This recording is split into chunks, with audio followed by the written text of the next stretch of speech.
Flue, Bess, Member of Parliament for the Partnership for National Unity. Today's press statement will be read in two parts, and we will begin with the reading from MP Flue, Bess. Thank you. Good morning. PNCR APNU calls for immediate resignation of President and Vice President amid new revelation on Long Creek Farm. The People's National Congress Reform and the Partnership for National Unity are compelled to address deeply troubling revelations that have resurfaced regarding the farm operated by the current President of the Cooperative Republic of Guyana, His Excellency Mohammed Irfan Ali, at Long Creek. The party wishes to place on record that these matters are not new. In 2015, the State Asset Recovery Unit, operating under the then Ministry of the Presidency, conducted a series of investigations into allegations of corruption and misuse of public office. Among those investigations was one specifically concerning what was then referred to as the Irfan Ali Long Creek Farm. During the course of that investigation, several critical facts were established. One, the land in question was leased to one Muhammad Ali. However, the national identification card presented in connection with that lease was not that of Muhammad Irfan Ali, but rather that of his father. Subsequent site visits on the farm revealed the presence of several foreign Spanish-speaking nationals employed as workers at that location. Thirdly, the farm was engaged in the rearing of chickens and imported cattle from Suriname.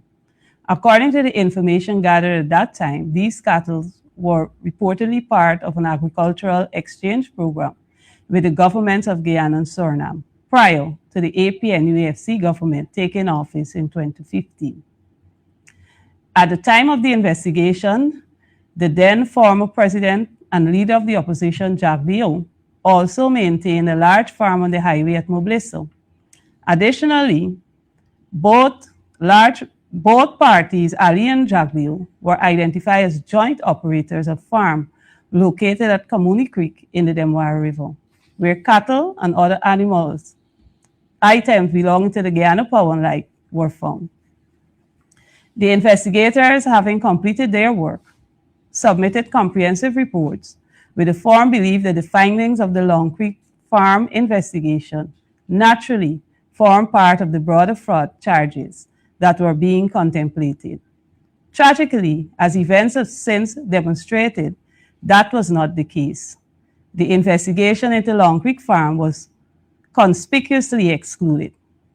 The investigators, in their wisdom and guided by the evidence, had recommended that there were breaches of the Guyana Lands and Survey Commission Act and the terms of the lease, the immediate repossession of lands in question, the institution of charges for misfeasance in the public office against those responsible, since in the case of Irfan Ali, he failed to disclose his dealings as per the Integrity Commission Act, where no disclosures were made. The PNCR APNU acknowledges, as a matter of constitutional law, that the office of the president carries with it certain immunities. However, immunity from prosecution must never be construed as immunity from accountability, transparency, or moral responsibility. In any functioning democracy worthy of its name, when allegations of this gravity surface, allegations involving the potential misuse of public office, questionable land leases, and the presence of foreign workers on a farm linked to the head of state, it is an acceptable democratic norm that those named voluntarily step aside to allow for a full, fair, and impartial investigation to proceed. Such a step is not an admission of guilt. Rather, it is a demonstration of respect for the institution of the state and the confidence of the citizen. The PPPC government, regrettably, continues to defy this fundamental democratic standard. Rather than embrace transparency, they have chosen concealment. Rather than step aside to clear their names, they've clung to office while seeking to silence scrutiny. The PNCRA PNU therefore calls upon all civic minded Guyanese, regardless of political affiliation, ethnicity, or creed, to stand up and join this gallant and critical important call for one, the immediate resignation of both the president and vice president to allow for an unimpeded investigation. Two, an acceptable, transparent investigation to be conducted by impartial investigators with no political allegiance to the sitting administration. And three, the restoration of democratic accountability as a cornerstone for our national governance. The Guyanese people deserve leadership they can trust. They deserve leaders who can place the integrity of the office above personal ambition. They deserve a government that answers to the people, not one that hides from them. The time for silence has passed. The time for action is now. Thank you. MP Andrew. Good morning. Municipal market rehabilitations must be guided by proper planning, full disclosure, and protection of vendors. The Ministry of Local Government and Regional Development's Program of Municipal Market Rehabilitation and Construction has the potential to improve commercial conditions, public health, safety, and economic opportunities for vendors and communities. However, the success of these projects will depend not on public relations exercises or ceremonial announcement, but on careful planning, full disclosure, meaningful consultation, and disciplined execution. Another issue challenging the success of this program is the contentious relationship the ministry has with the municipality of Georgetown. We are concerned that the rule of law is never suitable to the PPPC except when it is in opposition. The APNU is extremely concerned that the overly ambitious agenda of 5 SOT turnings in 2 weeks is on track to maintain the PPPC's failed track record of poorly executed and overcost projects that often lack adequate public input. Recent public statements by the Ministry of Local Government and Regional Development have raised several unanswered questions. In some instances, projects have been announced without publication of complete implementation schedules, final designs, contract information, relocation plans, construction phases, or clear arrangements for maintaining access to markets during works. The public must not be expected to accept vague assurances while vendors face the possibility of lost income, reduced customer traffic, unsafe temporary conditions, or prolonged disruption. Guyana has the advantage of huge oil resources. As a result, expertise and benchmarking must never be lacking in any development initiative.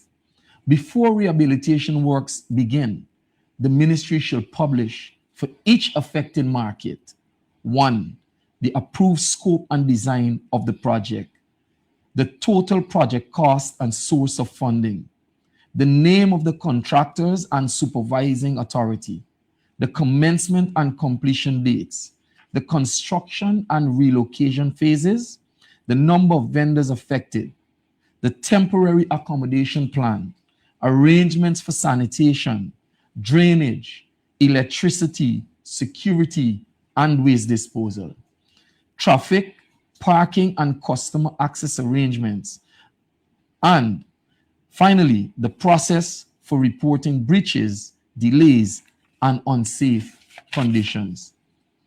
The ministry must ensure that every displaced vendor is provided with adequate temporary accommodation before construction affects his or her existing stock. Temporary vending areas must be safe, weather resistant, properly lit, accessible to customers, supplied with water and sanitation facilities, where required and located so that vendors can continue to earn a livelihood. A temporary arrangement that leaves vendors exposed to rain, heat, flooding, theft, poor sanitation, or reduced customer access cannot be considered adequate. No vendor should be forced to move on the basis of a verbal promise. Each affected vendor should receive written information stating the temporary location assigned, the expected duration of displacement, the conditions governing the temporary space, and the arrangements for returning to the rehabilitated market.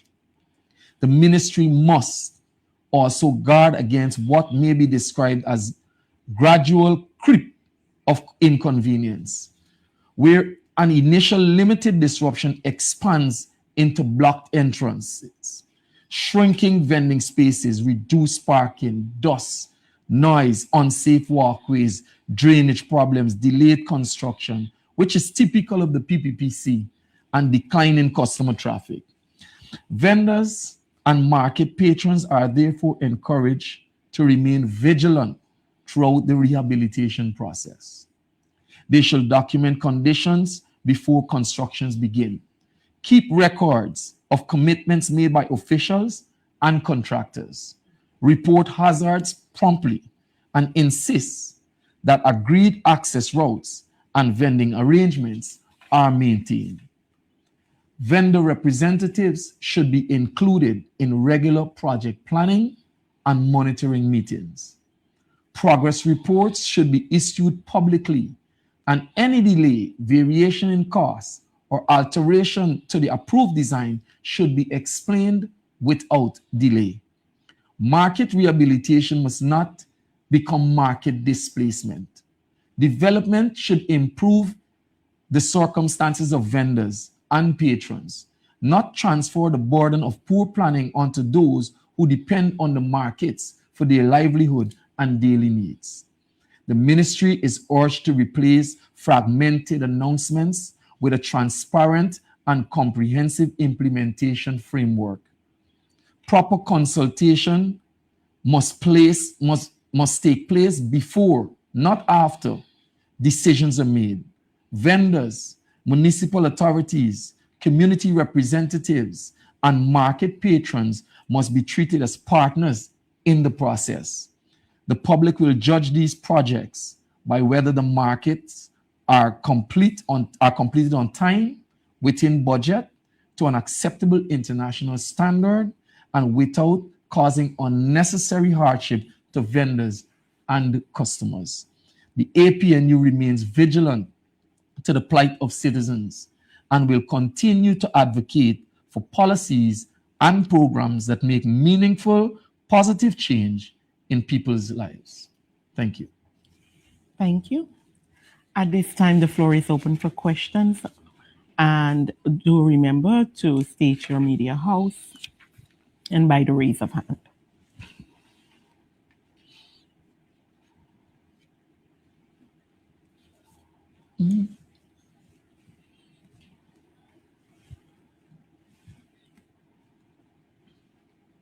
This Joe O'Brien from NCN News. This question is for either MP Andrews or MP Flue. Bess.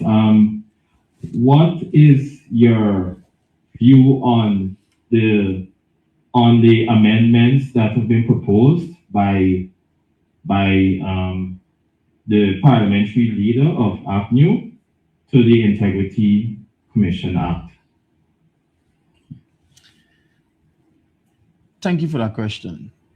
Let me say that we fully support what our parliamentary leader submitted to Parliament with reference to these amendments. We believe that when it comes to transparency, when it comes to holding high office in this country, I don't think it should be limited to the president or members of Parliament. I believe that any office that has the authority, that has any susceptibility to corruption should report to the Integrity Commission. So whether it be commissioners, whether it be parliamentarians, whether it is the president, the prime minister, the vice president, every office, inclusive of our of those running the ministries, the permanent secretaries, should be able to disclose their assets to the ministry. So at the end of the day, when issues like Farmgate comes up, we could clearly see what was the value of their possessions before and after such instances. And adding to what my comrade said, we fully support our parliamentary lead submission to the Integrity Commission. And if we are talking about the importance of transparency and accountability, it is important that you have tightening of procedures and legislation that will help that to happen effectively. Thank you. I see the hand of Mr. Mark Benchcop. Thank you. Good morning. My question is about the land, this holding land issue, and this quote-unquote surprise by some people that Irfan Ali has a ranch at the back of that area there on the Linden Suicide Highway. At what stage did you guys in APNU, and this is directed to either Mr. Flue Bess or Mr. MP Saiku, at what stage did APNU become aware that the land and this ranch actually belong to Mr. Irfan Ali? I ask this question because, nothing is really a big secret in Guyana.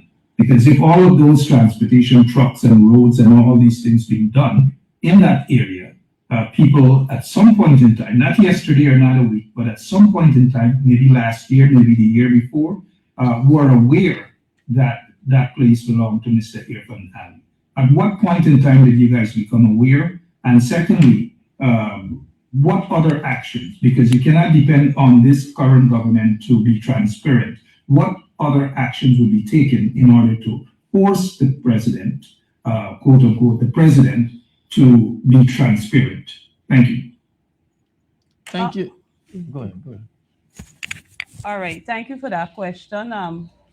Based on the precedent I would have presented, would have highlighted that investigations were ongoing back in the time of the APNU AFC government concerning lands related to Irfan Ali and Jaglio at the time.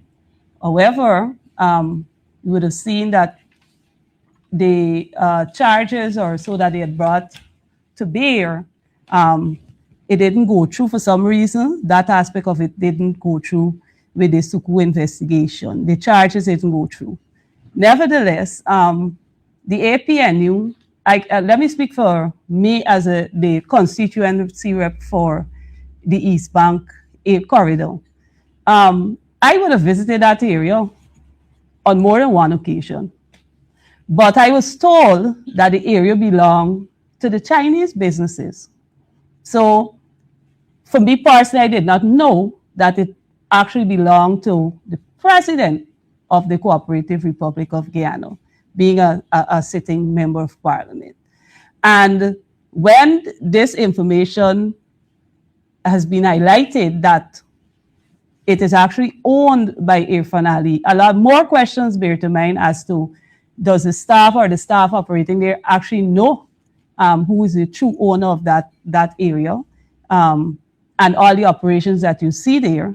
And when you interact with residents in the area, they were not even aware who are the true owners of the farmland in that area. Yes, Terence. Mark, let me say this. Personally, I was looking into land as a businessman. And, I was getting the royal runaround. And someone sent me a copy of a lease that was issued by the president at the time, Bar Jaglio, to the minister at the time, now Dr. Irfan Ali, and president of the Cooperative Republic of Guyana. And so, at that time, I wasn't involved in parliament or in politics per se, but since then I knew that he had land. But let us understand something. The president is a very public person. He's all about social media. He's all about exposing all the good things he's done. He's spoken to young people in this country, admonishing them of not participating in building generational wealth. We all understand when they had the 5:30 meeting, right? About them not building wealth. So it struck me as off that the president would have invested in a farm, a ranch, which connects clearly to his agriculture agenda for this country. And he has not taken the time to expose such a development to young people, to the youths of our country. It is clear, in my opinion, that it was a secret. And if we look at the press statement, it says that in this case of Irfanali, he failed to disclose his dealings as per the Integrity Commission Act, where no disclosures were made. So not only the investigation proved that this farm was not disclosed to the Integrity Commission at that time, but also afterwards, the president did not take the initiative to expose these dealings. Now, as a politician, I'm very much aware that if ever we get to government and I have a position, I understand that Andrew's supermarket might have to refuse doing business with government because it presents a hint that something untoward or corrupt could be happening. And I would shudder to think that the president is not aware of that kind of a burden. So clearly, this farm was a secret, right? What will we do to ensure transparency and accountability? I think it not only starts with what the parliamentary leaders propose to the Integrity Commission Act, but it also, the onus is also on the people of this country. The young people of this country, 18 to 35, 18 to 40, those are the real shareholders of our country. Those are the real stakeholders of our country. And it is for them to hold the CEO of this country accountable. And so I believe that the people has to put pressure on the president to expose where the funds came from to invest in this farm. And if he can prove legitimately that nothing untoward happened, fair enough, it's good game. But if not, then action must be taken. Thank you. I have a follow-up, please, if I can. You may. Permission? Yes. Thank you. And this is for MP Bess. You said, based on your investigations, ma'am, that in the area and the people wanted to know who owned that ranch. I'm sure it's no secret who owned it. They saw activities there, and you can just assume who owned it. But you did say that you were told that it was owned by some Chinese business people. At any point in time, did you try to investigate to find out? Because red flags will be up in the air as to who granted the Chinese that business, what's really happening there, and so forth and so on. The next question can be for either yourself or Mr. Andrews. Have you guys in APNU at least sent a letter off to the Sleeping Commission of Information seeking information on this particular ranch deal? Thank you. Thank you so much for your question, Mark.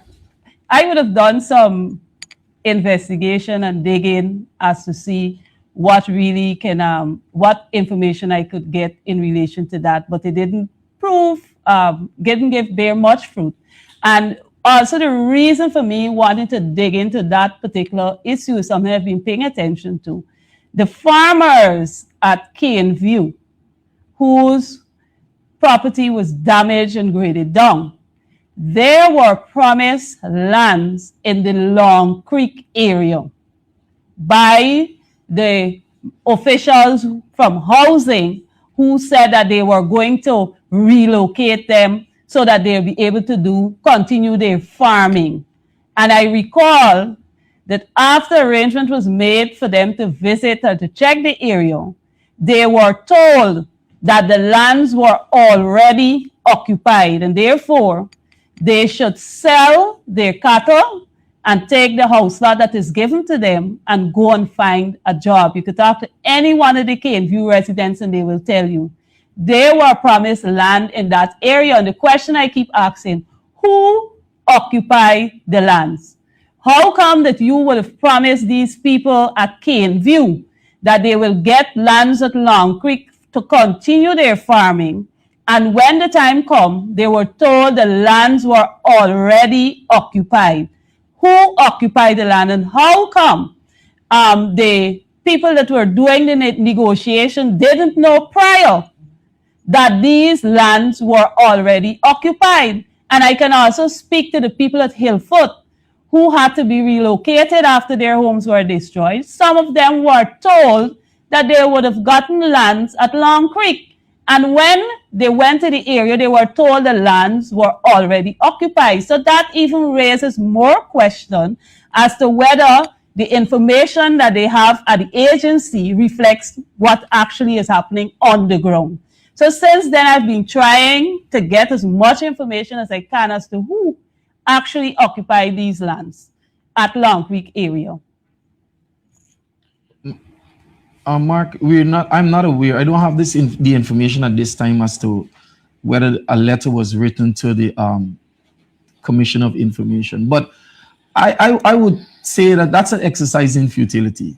I would not even encourage my parliamentary lead to write a letter, because the public is seeking pertinent information from the commissioner and none is forthcoming. So we need to seek information in this instance from the president. The president has to be the communicator to the people. He's the one who presented himself as a paragon of virtue. He's the one who's been saying to young people that they need to build generational wealth. And he is now the epitome of how you can take a public service salary and translate it into billions of dollars in investment. When you look at the numbers, and this is being modest, when you look at the numbers over the years that the president, and let me say this before I continue, the president as a human being and as a Guyanese have every right to do business in this country. That's his right. But he is ascended to the highest office. And so it comes with a different responsibility. Now, over the years of the president's being in public life, he has earned substantially. And if we were to map those earnings and maybe put, based on his lifestyle, you know, the watches, the bling, the parties and stuff like that, the house, the pool, let us go moderately that he would have expended 50% of all of his earnings on himself and family and wife and maintenance of his property. It would probably leave about $150 to $170 million to invest. The president needs to communicate to this country.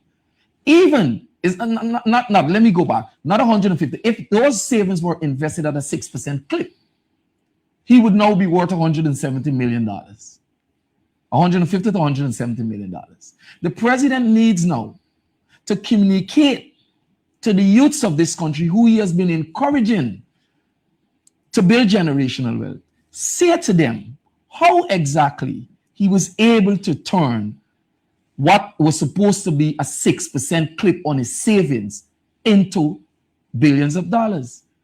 It is all that we want to know. Show us how it is done. Maybe he took some loans, but it can't be a $50 million loan. Obviously, I'm a businessman. It can't be a $50 million loan. It has to be about $1.5 billion in loans. So the president needs to come and say, listen, it is not $1.5 billion in loans. We have $50 million in loans, but we've been partnering with this person, XYZ person. The entire farm, 150 acres, which looks like 219 acres on Google Maps, is really not mine wholly and solely, but these are my partners. And so we can look into those partners to see if there's any relationship between the power that is vested in the president to hand out contracts, and if he has been extracting favors from those countries. Listen, we don't want to blame the president unfairly. We don't want to tarnish his reputation. All we're saying, the facts on the ground shows us that this is impossible.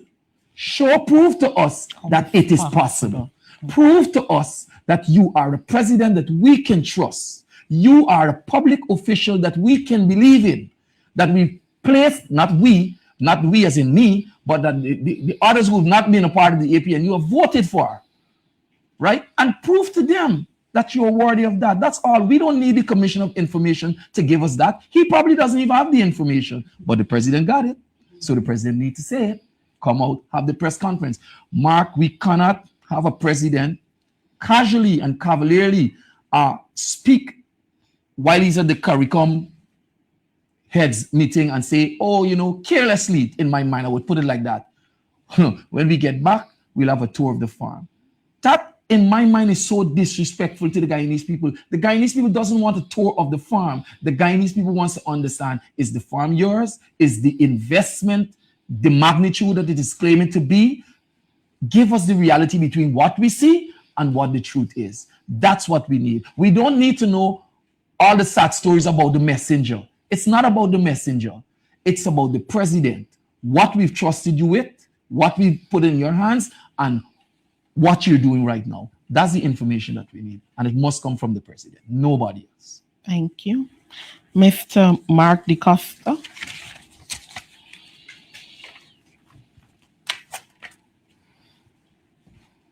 If you're speaking, you are still muted. Hello, good morning, everybody. Good morning. Mark DeCosta, Village Voice News. My question is for Ms. Bess. And I note Dr. Barker, the Shadow Minister of Education, put out a powerful statement regarding the shortcomings in promotions of teachers and the consequences for retired teachers with regard to the pension allotment. In his statement, he made, I believe, 4 concrete recommendations on how the system may be corrected, including the use of screenshots, for example, since emails were not sent. Dr. Barker alluded to, in his statement, he alluded to the possibility of litigation similar to prior litigation over the same promotions issue. And his argument throughout were very comprehensive and logical. My question is this: has the coalition, in light of the fact that he alluded to the possibility of litigation, has the coalition gone any further in its planning with regard to how the matter will be dealt with, and those teachers who have already retired and not obtained their rightful and just benefits because they were not promoted prior to retirement into a substantive position that would have allowed them to get a decent pension? Has the coalition discussed the way forward, where it is litigation, whether it is protest action or industrial action, any other activity along those lines? Thank you. Thank you for your question. I cannot give any detail as to how far or how in depth have we gone with our actions as coalition partner, but I will speak as a teacher in the system. Being an educator, I have been in the system for almost 33 years as a teacher. My current status, I've been there for more than 10 years, 10 to 15 years in the position I'm in. However, when I saw the criteria for promotion coming out, I recognized that there was a definite change which will affect people like me who have years of experience in the teaching profession, and your points are less. And of course, that will affect my promotion and other teachers who are in the same position, because we recognize that the point system placed there for years of experience is minimal. And so, one, I have confidence in the union, the Guyana Teachers Union, which has for years been advocating and representing the interests of the teachers. And I'm sure that they would take the necessary steps to ensure that there is fairness. As a teacher, as an educator, also we have our own personal choices, steps that we can take, going before the courts and so forth for being treated unfairly. It is disheartening for me when we look at how the point system is set out for promotion. It is disheartening when you recognize that persons who don't have the years of experience and knowledge in working with children will end up probably getting promoted to a higher position, and you who have the years of experience will still be expected to give support and guidance in helping them to do their work. And that's what we see happening in the with the teaching profession, is what we see happening in many of the professions in Guyana, where we have a government that seems not to have any care or interest in persons' years of experience on the job and what they actually bring to the table, as against someone who would just get some additional qualification but doesn't have the years of experience to make things happen. So, like I said, I have faith in my union, our union. They will take the necessary steps that they have to take, and also my colleagues in the teaching profession. We know the steps we can take to ensure that justice and the truth comes out when it comes to affecting our benefits and our promotion in the system. Thank you.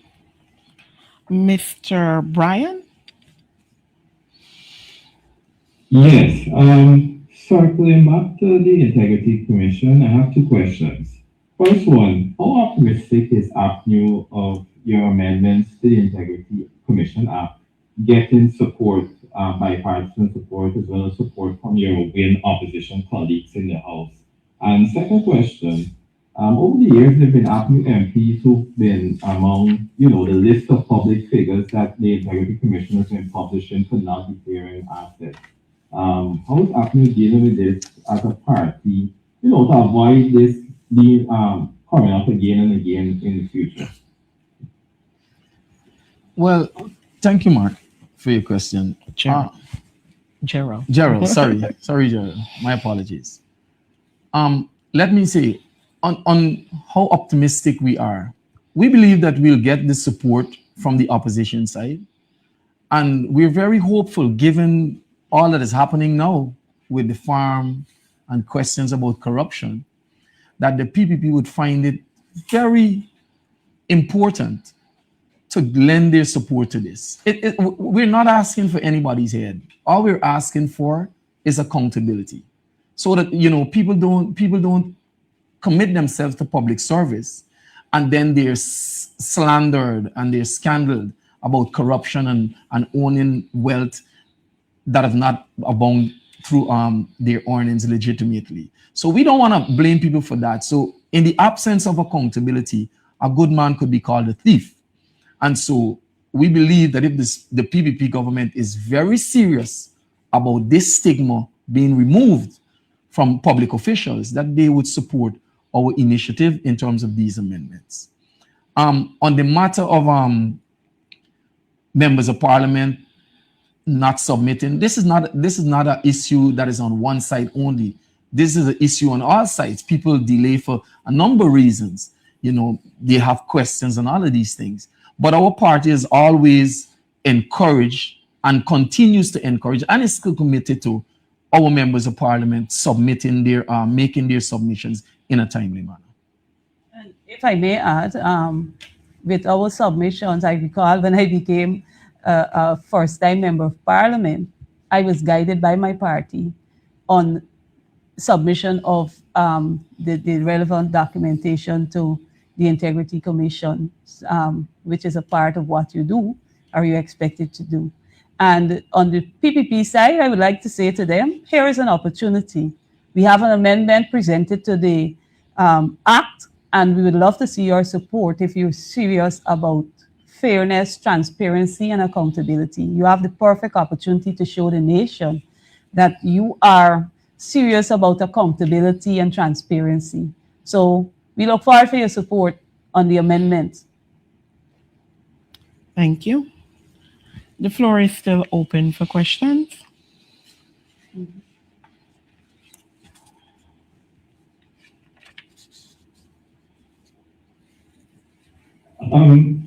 Another question. I know Norton may probably be the best for us to answer since he leads APNU, but I'm just throwing this out there.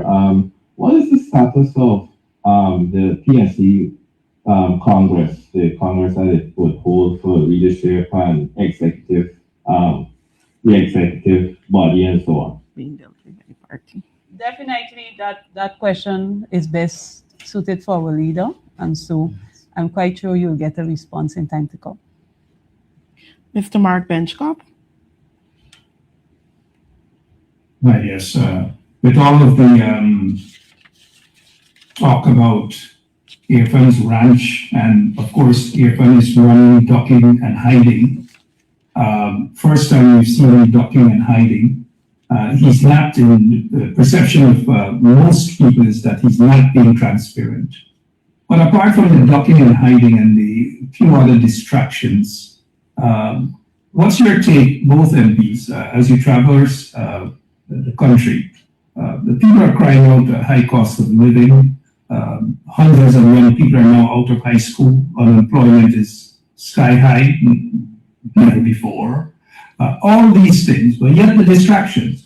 What are folks doing and saying about their survival on the ground? Cost of living high, pensioners can't get by, electricity blackout every single day, but yet the distractions. Thank you.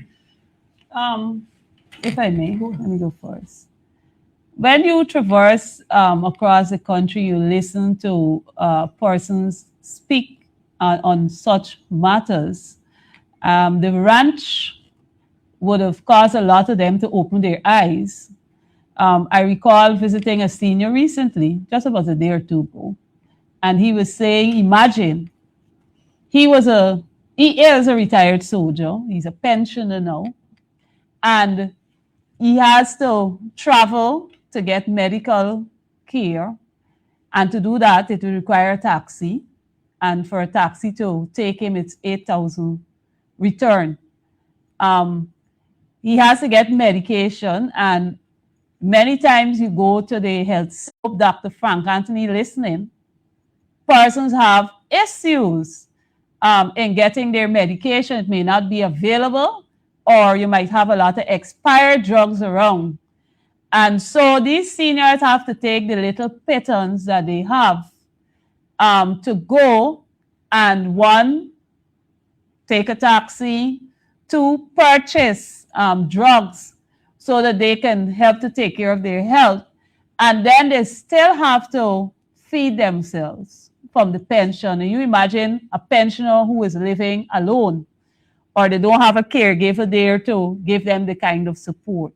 It is very hard, and it is even disheartening to know that the PPPC government and the finale and all them sit there and operate as though, they're lords unto themselves, while we have senior citizens struggling to make ends meet.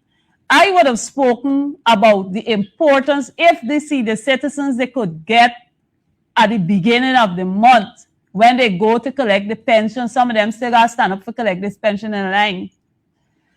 You have a food hamper with basic food items, a little flour, some rice, the little milk, the porridge stuff that could help them to, navigate through the month. It will take them a long way and ease this high cost of living that our seniors have to contend with. But when you have an uncaring government, like the PPPC government, they're sitting as fat cats on the mat. They don't pay for gas, they ain't paying like bill, they ain't shopping in the market, and the ordinary Guyanese struggle every day to cope. You have those single parents who might have several kids living with them, and they're barely earning. You have those security guards who go to work and at a guard service and don't even earn $100,000 a month. and they're there struggling through, and you have these people sitting down and doing all that they want, and we have Guyanese who are suffering and calling on the president and his cabinet to wake up. This bluff joke where you are pulling and trying for cover and duck is not happening. I can tell you about the prices in the market because I shop every week, and my bill for just for vegetables and so forth have been going up all the time. I'm now at $30,000 a week just for vegetables. Is not meat. Just for vegetables because I have a large family. I could imagine what is happening to single parents trying to navigate day after day with the high cost of living while we have those sitting comfortably. They ain't shopping in the market. They ain't facing the prices at the gas station. They ain't facing the prices at GPL and all the things that they're going through. And nothing is actually being done to help these people. And that's what I've been saying. The bill that they brought, the presidential bill, I think they should bring a cost of living bill to help bring relief to the people of Guyana. We can't see one person just drinking every single thing, and you have most Guyanese, you go to the areas, you see how they struggle to live. You got Guyanese who they remove from areas and they relocate them. They don't have no light, no water. It's more expensive for them to actually live, to get in and out where they've dashed them, because you dash them to areas where it is underdeveloped and they have to find more money. So this morning I'm calling on the president. Y'all need to relook at these things come out, and you say you got farm, you should probably use everything from the farm and full up hampers and help to carry to people who are struggling every single day to survive, and many of them living in the same area where you farm there. You should bring out stuff and give them for free. Give them for free to help ease the burden of the average Guyanese who struggle every single day to make ends meet. We have children who are going hungry every day, and you sitting down and you having it all, some of it to throw away. You have all these excessive things, and you have to pick up all the food when it's left back and dump it. When we have people who can actually make use of it. So I'm calling on them this morning. Y'all look out for the people and take steps to make life easy for the senior citizens and struggling families in Guyana, because the prices keep going up in the market. You know how much people got to pay a bill today? GTT waiting for the bill money today. They ain't gonna say that, things tight. They don't say things tight. They're waiting for the bills to be paid. Thank you. Mark, let me say, Mark, when you traverse, for me, young people have expressed shock and disappointment at the revelation of the president's ranch. We have young people over 21 who've applied for land in this country that are a part of a 50,000 backlog in Georgetown alone, right? And they've expressed the kind of shock that they've been waiting for years for this opportunity. Single parent mothers, they've been waiting for the opportunity to stop renting, and they're waiting. But then they get this announcement about 150,000 acre, 2-point-something billion dollar ranch. It shocked them. Some people, they can't even believe it. Let me give you an example. I went into a barber shop. So before the elections, this young barber was saying to me, I got my land under the PPP. He was saying, man, I got my land under the PPP. And so he was kind of like, man, he's kind of favorable, like the president, and he gave me a whole lot of reasons. Last night I went back to the same barbershop. When I buzzed the door, went in, first thing he greeted me with is the ranch. He's shocked. He can't believe it, that he got to spend so much money for his piece of land. He's struggling to build it.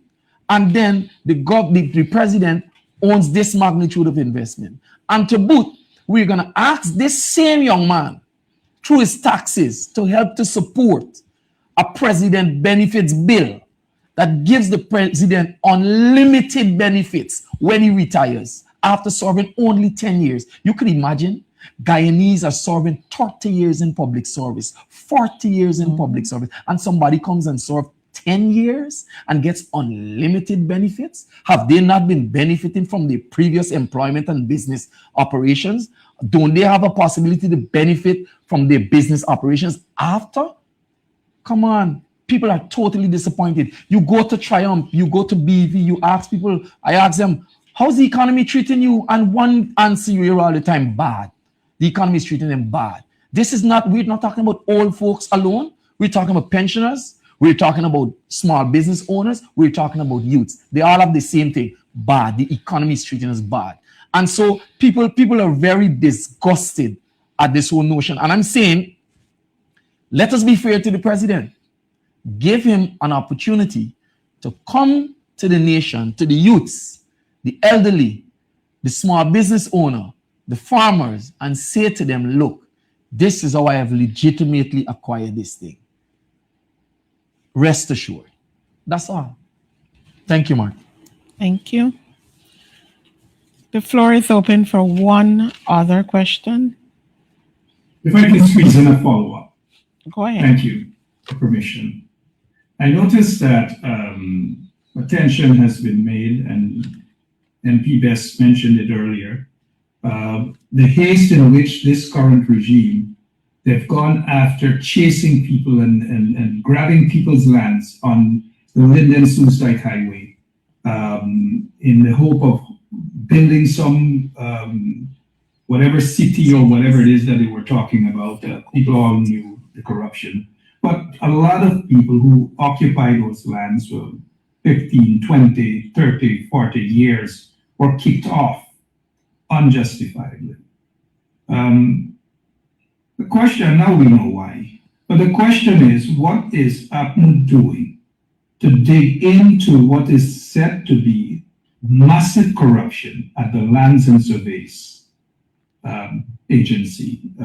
Any work on the part of APNU to get answers? Because I think it was MP Solomon who reminded the nation that they have no board that is set up there at Lands and Surveys. So it's basically up to Irfan and his, in my term, gang, to do as they like, grab people's lands, take it, give it to themselves, and so forth.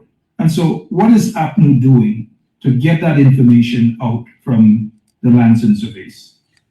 Before I go, we just got news that former cricketer Garfield Sobers has passed away. I don't know if you guys are cricketing fans, the two MPs, and maybe yourself, moderator. I don't know, but it's sad. Yeah. Thank you. Well, Mark, let us take this opportunity on behalf of our party to express our sincere condolences to the family of Sir Garfield Sobers on his passing, and trust that the Lord would truly keep them during this period of bereavement.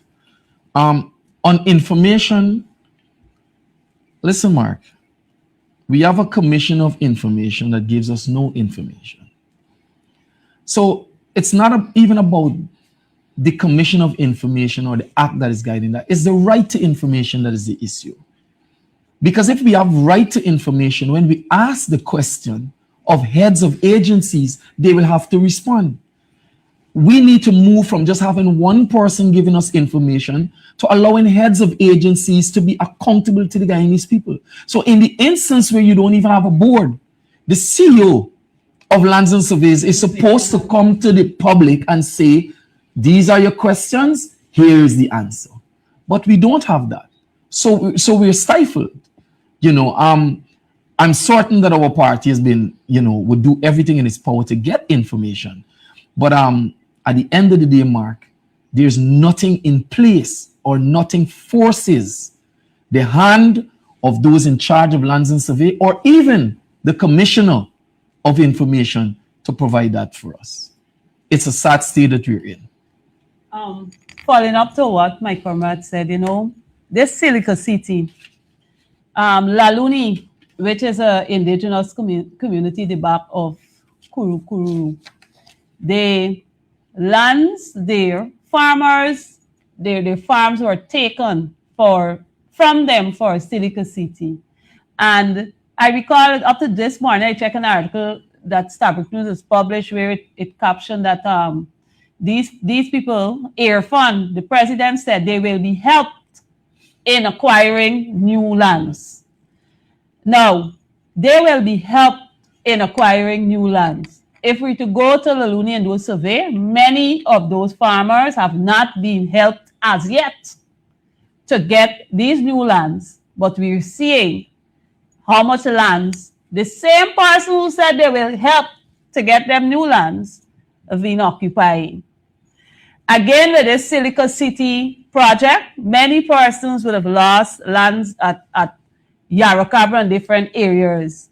Over the years, under the last 5 years, under the PPPC regime, they have stopped collecting leases for lands in certain areas.